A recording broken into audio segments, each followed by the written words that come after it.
Meski tidak punya latar belakang pendidikan hukum, ia berani ajukan diri sebagai pimpinan lembaga anti korupsi. Di masa muda, ia pernah berprofesi sebagai penjahit, bahkan petugas security. Sempat diragukan pegiat anti korupsi, namun komitmennya teguh untuk buktikan KPK selalu bergigi. Simak perbincangan saya Marisa Anita bersama dengan Ketua KPK Agus Raharjo dalam Satu Indonesia.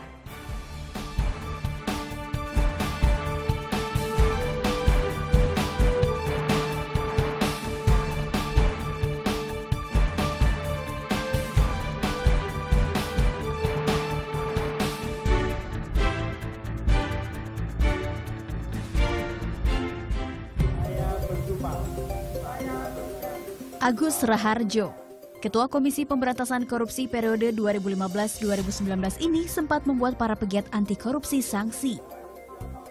Sebelum dilantik sebagai Ketua KPK, lulusan Magister Manajemen Arthur D. Little Management Education Institute Amerika Serikat ini menjabat Kepala Lembaga Kebijakan Pengadaan Barang dan Jasa Pemerintah atau LKPP sejak tahun 2010. Minim pengalaman politik dan bukan berasal dari institusi penegak hukum, pria yang pernah bekerja sebagai petugas keamanan hotel di Surabaya ini sempat membuat publik khawatir. Ia hanya akan menjadi pion yang dapat disetir oleh petinggi negeri. Namun upayanya membuat KPK sebagai pembasmi korupsi ternyata kian kentara. Belum genap 1 bulan menjabat, sejumlah anggota DPR diciduk atas dugaan gratifikasi. Tak hanya itu, pria yang pernah menjadi penjahit ini juga tegas menolak disahkannya rancangan undang-undang anti korupsi yang dinilai melemahkan KPK.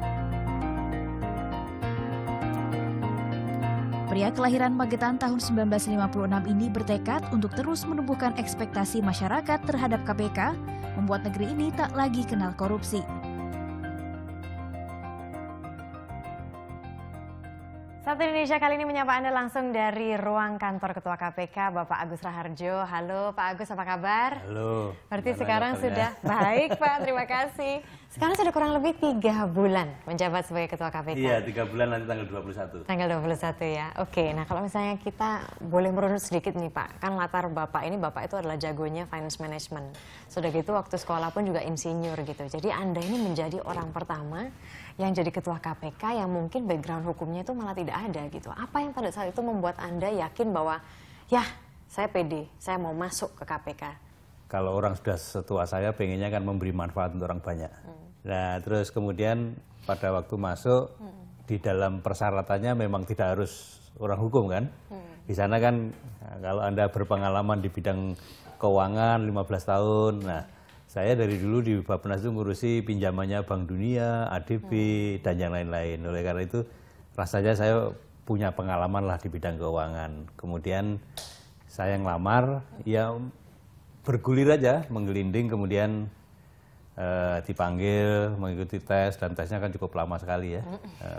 Dan cukup dramatis juga prosesnya itu. Itu kalau orang menempuh sekolah itu udah hampir 2 semester itu, nggak 1 semester lebih soalnya. Iya. Jadi proses itu berjalan ya kemudian diberi kepercayaan itu, mudah-mudahan saya bisa mengembannya dengan baik. Ada juga suara-suara yang mengatakan kenapa yang dipilih harus Agus Raharjo.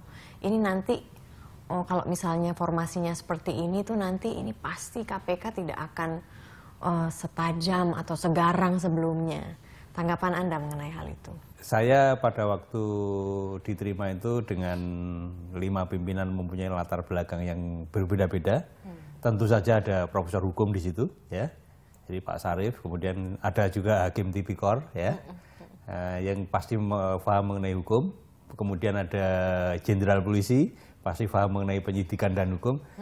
Nah, saya sendiri mungkin dari sektor keuangan dan Pak Saud dari intelijen, itu kemudian kalau menurut saya itu malah modal.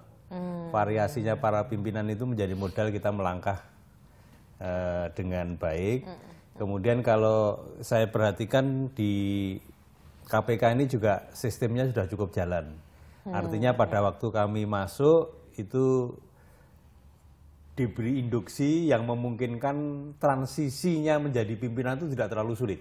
Oke. Jadi kami di drill kalau nggak salah ada sekitar 10 hari atau 14 hari. Bahkan yang saya heran juga dari sisi penampilan pun diajari. Hah? Maksudnya gimana Pak Agus? Kita KPK itu mengundang yang namanya Bu siapa? Bu Uno aja. Min Uno. Bu Oh Min my Uno. goodness. Bu Min Uno. Jadi sampai jalannya pun kita diajari. Jadi saya tuh sampai disuruh mengulangi berkali-kali untuk jalan itu. Jadi iya betul. Ya Jadi transisi di KPK itu saya pikir mungkin yang paling bagus selama saya menjabat. Di samping saya mencatat 2 hal. Tesnya juga yang paling berat. Tes masuk KPK itu buarannya bukan main. Anda juga pernah bilang kalau KPK di tangan Anda itu akan fokus pada pencegahan. Ketika orang ngomong pencegahan ya memang itu bagus gitu. Tapi kemudian ada pertanyaan, berarti ntar OTT udah nggak sebanyak dulu dong? Udah nggak segarang dulu dong? Apakah setelah 2 bulan Anda juga merasakan itu? Nggak ada penindakan? Ada OTT beberapa kali. Nah, oleh karena itu kan sebetulnya jadi baru 3 minggu kami sudah melakukan OTT, 3 minggu berikutnya sudah melakukan OTT. Saya pertama kali masuk ke KPK justru yang saya teliti, yang saya amati, yang saya perhatikan, kemudian saya nanya kepada personilnya adalah seberapa cepat, seberapa banyak kita bisa melakukan OTT. Itu yang pertama. Ya. Jadi saya kemudian naik ke teman-teman yang melakukan monitoring, teman-teman saya tanya personilnya kurang berapa, peralatannya kurang apa, dan selalu hampir tiap minggu saya tanya ada nggak target yang dekat, ada nggak ya. Nah makanya 3 minggu kemudian ada hasil itu kan. Kalau bicara mengenai pimpinan KPK, karena kalau misalnya kita lihat sejarahnya tuh Pak ke belakang, rata-rata pimpinannya itu selalu ya istilahnya dicabut dari posisinya gitu loh. Apa yang membuat Anda memutuskan untuk tetap berani gitu loh Pak? Terutama di usia Anda yang sudah 60, yang mungkin orang umur 60 sudah pengen santai gitu kan. Kalau Anda mau berbuat untuk orang banyak, justru yang memberikan manfaat orang banyak itu juga mungkin mempunyai risiko yang sangat besar. Tapi Anda tidak takut dikriminalisasi Pak? Ya, kalau Anda, ya seperti Anda nggak takut mati gitu kan? Iya sih, benar juga sih Pak. Jadi itu risiko lah, risiko dari suatu pekerjaan.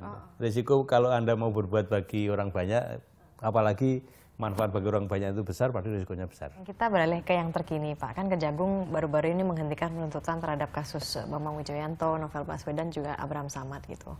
Nah ketika Kejagung itu mengeluarkan keputusan itu, apa tanggapan Bapak mengenai hal ini? Pada waktu kami para pimpinan beranjang sana dengan para penegak hukum, baik itu ke Polri maupun ke mana, ke Kejaksaan Agung, kami secara tidak resmi, karena itu memang tidak ada suratnya, dalam diskusi memang kalau bisa pimpinan yang baru itu jangan terjerat, terserimpet dengan masalah-masalah lama. Ya, oleh karena itu apa tidak bisa misalkan kasus teman-teman ini diselesaikan di luar pengadilan. Gitu. Kemudian kan saya tidak tahu apa yang dibicarakan antara Pak Jokowi Presiden dengan Jaksa Agung, tapi ketika Presiden kemudian memanggil, saya tidak tahu terus terang yang dibicarakan apa, dan kemudian ada langkah-langkah dari Kejaksaan Agung untuk menghentikan itu. Ya saya terima kasih karena memang itu keinginan kami bersama. Betulkah kemarin itu ketika kasus Novel itu akhirnya dihentikan karena memang ada barter bahwa dia akan ditaruh di BUMN gitu, terus itu ceritanya gimana ya Pak? Sebetulnya kejadiannya tidak begitu. Okay. Jadi KPK ini di dalam hal pencegahan itu juga punya program yang namanya Satgas untuk pendampingan. Nah, untuk kemudian nanti bertugas di sektor pangan, mungkin di Pertamina, di tempat-tempat lain. Sudah keluar satu Satgas yang karena isu itu kemudian Novel kita tahan dulu ya daripada nanti ribut gitu. Karena dikira barter, dikira apa, padahal kita biasa aja nanti keluarkan Satgas itu. Selama negara kita masih mengakomodasi hukuman mati, saya setuju sebenarnya koruptor itu untuk kasus tertentu itu dilakukan hukuman mati.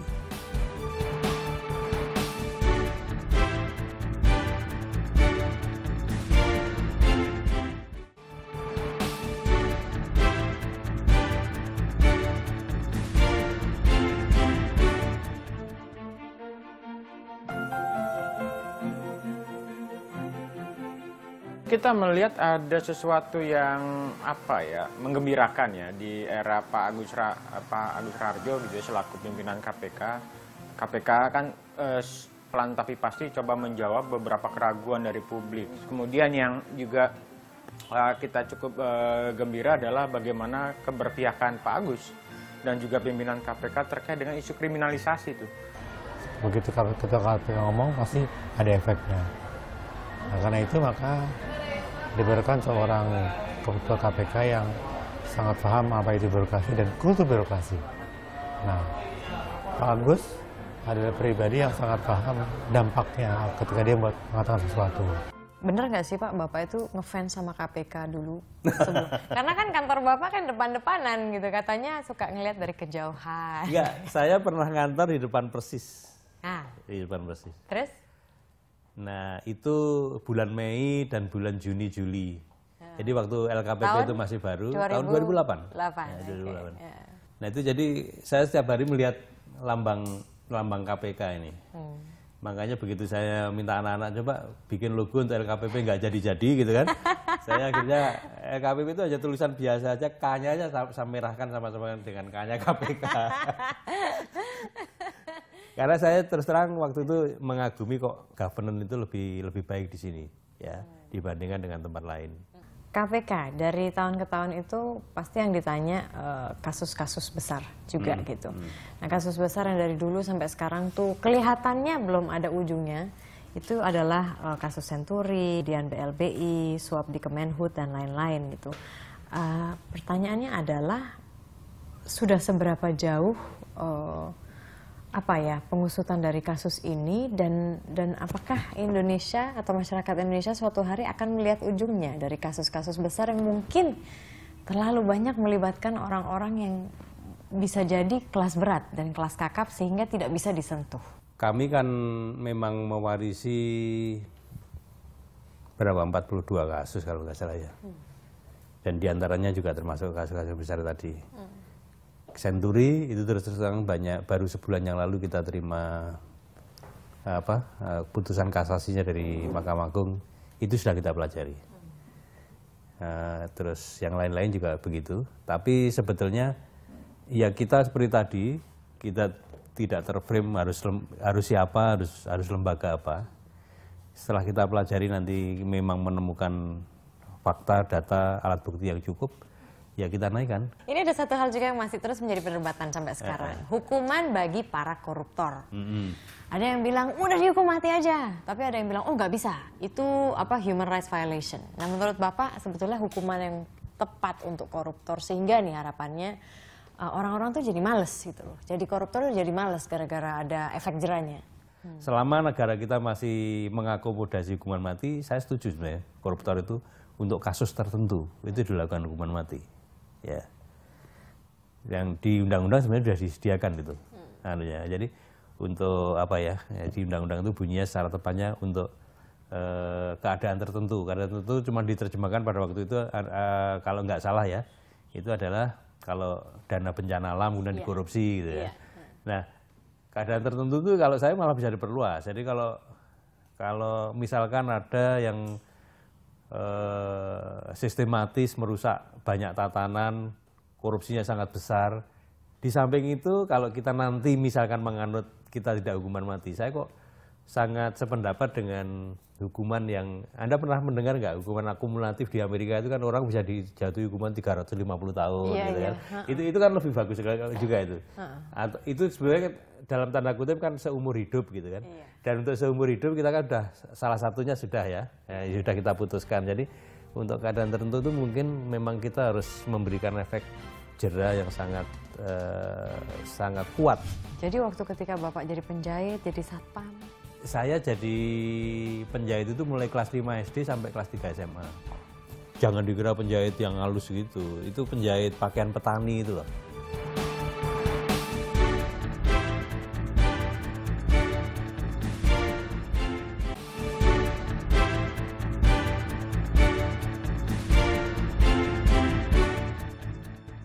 Sahabat Indonesia, kembali lagi masih bersama dengan Ketua KPK Agus Raharjo. Jadi sekarang kalau Bapak mau di-stres itu seperti apa? Mau misalnya kan stres, orang kan pasti ada ada kayak pelarian kemana gitu ya untuk menekan atau menghilangkan stres itu, apa yang biasa Anda lakukan? 50 meter dari rumah saya itu ada lapangan basket kecil gitu ya. Jadi saya pakai bola basket itu lempar-lempar basket. Iya. Dulu waktu zaman sekolah main basket, tim basket. Loh, saya termasuk mengikuti loh yang namanya NBA itu. Wih, mestinya kita Yang kasih namanya bola basket. Kobe Bryant misalkan mau pensiun akhir tahun ini itu saya ngikuti loh. Main basket sama siapa Pak? Nggak mungkin sendirian dong. Nggak mungkin sendirian. Enggak, saya sendirian aja, lempar-lempar aja kok. Oh iya? Iya. Itu berapa kali dalam seminggu dan berapa jam untuk menjaga? Iya, biasanya paling tidak 2 kali seminggu. 2 kali seminggu, oke. Selain olahraga untuk distres, kan peran dari keluarga itu juga penting gitu untuk membuat menormalisasi lah jabatannya. Biasanya kalau misalnya sama istri atau sama anak itu apa yang Anda lakukan? Cucu saya udah 3. Jadi cucu saya udah 3, jadi yang sulung cucu saya perempuan, laki-laki perempuan lagi. Makanya kumpul dengan cucu itu sesuatu yang sangat saya senangi. Oh, seminggu sekali, Ya. pas liburan aja. Ketua KPK ada liburnya kan Pak? Ada, Sabtu Minggu libur, kecuali ada OTT ya. Kalau OTT harus datang ke kantor. Oke. Kalau sosok istri Anda, Ibu Tuti Supriyati itu seperti apa? Dia ngikuti sejak saya SMA, karena teman saya SMA. High school sweetheart, so Jadi ikuti mulai saya SMA, teman saya SMA, saya kuliah di Surabaya, dia kuliah di Jogja, kemudian kita nikah gitu. Ya itu. Jadi waktu ketika Bapak jadi penjahit, jadi satpam? Itu dia tahu. Jadi saya jadi penjahit itu mulai kelas 5 SD sampai kelas 3 SMA. Jangan dikira penjahit yang halus gitu. Itu penjahit pakaian petani itu loh. Pakaian hitam-hitam itu loh. Jadi itu makanya kalau baju saya cukup bagus di sekolah itu bukan karena orang tua saya, tapi karena saya beli gitu. Karena beli karena hasil dari jahit tadi gitu. Terus jadi satpam itu ceritanya gimana Pak? Yang lamar kemana-mana yang diterima satpam gimana? Itu kalau Anda datang ke Hotel Garden Jalan Pemuda Surabaya, mungkin masih ada teman saya yang belum pensiun. Nah, mungkin. Berapa lama? Saya sekarang masih punya WA grupnya ex karyawan Garden Hotel. Seriusan? Iya, Terus tanggapan mereka ketika Bapak tahu, widih teman kita udah jadi ketua KPK. Ya biasa aja. Oh masa? Berapa lama gitu Bapak jadi satpam? Iya sekitar 2,5 tahun ya. Sebetulnya kalau saya lihat ini loh, hidupnya orang itu sebenarnya sudah ditentukan kok. Karena kenapa waktu saya merenung malam hari jadi security, saya pengen sekolah. Itu kan dari dalam kan. Saya pengen sekolah gitu kan. Itu kan seorang sama Gusti Allah itu udah ditentukan kok Anda mau kemana itu. Saya pengen sekolah, kebetulan saya daftar ITS diterima. Gitu.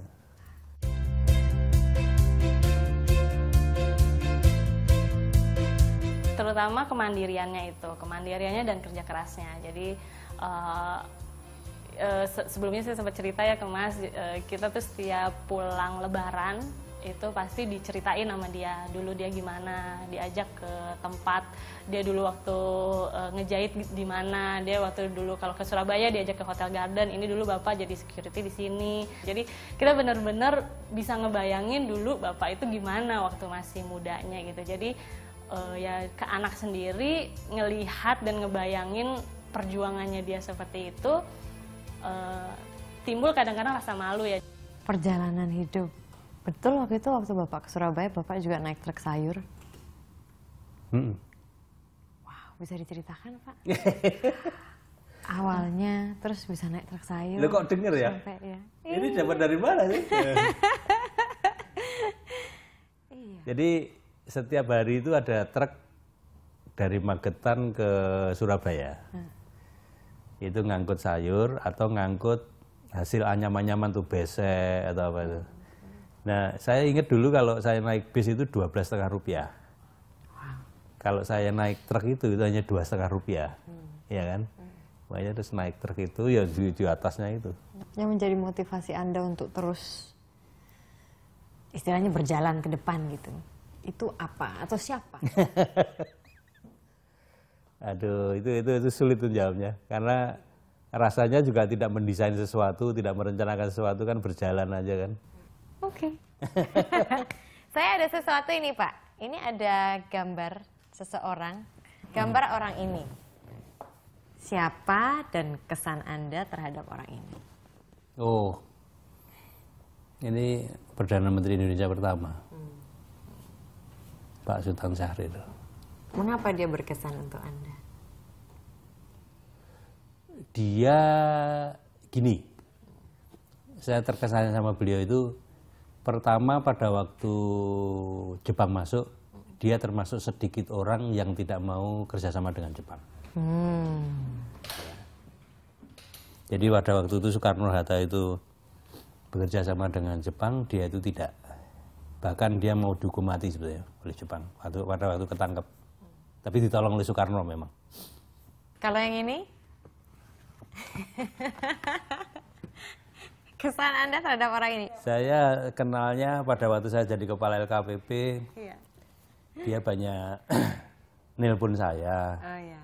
Untuk memperbaiki banyak hal. Nah kalau misalnya kasus sumber waras itu sejauh apa sih? Oh, sekali lagi kita kalau nemu alat bukti yang kuat kita akan bawa. Tapi kita sampai hari ini belum. Belum ada? Belum. Karena orang ini bisa dikatakan cukup mengapresiasi Bapak juga gitu. Katanya Bapak yang ngajarin dia e-budgeting. Ya salah satunya saya mendorong dia kenal dengan itu. Dia juga pernah menelpon saya untuk bikin kontrak untuk pengelola sampah ya. Dan kita banyak kok menugaskan Satgas di tempatnya Pak Ahok dulu. Ya, oke. Baik, Pak. Terakhir, Pak. Sebetulnya salah satu cara yang mungkin paling dasar dan bisa dilakukan di unit terkecil keluarga yaitu adalah mengajarkan nilai-nilai anti korupsi pada anak gitu kan. Cara yang paling praktis seperti apa, Pak? Cara yang paling praktis sebenarnya dengan memberi contoh kan. Di keluarga itu memberi contoh, di lingkungan Anda memberi contoh. Bagaimana dan isunya itu kalau hari ini korupsi termasuk isu yang sangat besar ya, sangat masif lah. Itu harus menjadi perhatian kita. Tapi yang tidak kalah pentingnya hari ini itu adalah juga kompetisi kan, kompetisi dengan bangsa lain. Ya kan? Jadi itu pertama harus contoh dari orang tuanya pada anaknya. Nah, mudah-mudahan kalau contoh di rumah, contoh di sekolah itu dijalankan. Tanamkanlah itu pada anak-anak yang paling sederhana ya. Oke, baik, terima kasih banyak Pak Agus Raharjo sudah berbincang-bincang. Kira-kira siapa lagi tokoh nasional inspirasional yang saya akan ajak bicara minggu depan? Saksikan terus Satu Indonesia setiap minggu malam. Saya Marisa Anita undur diri, sampai jumpa minggu depan.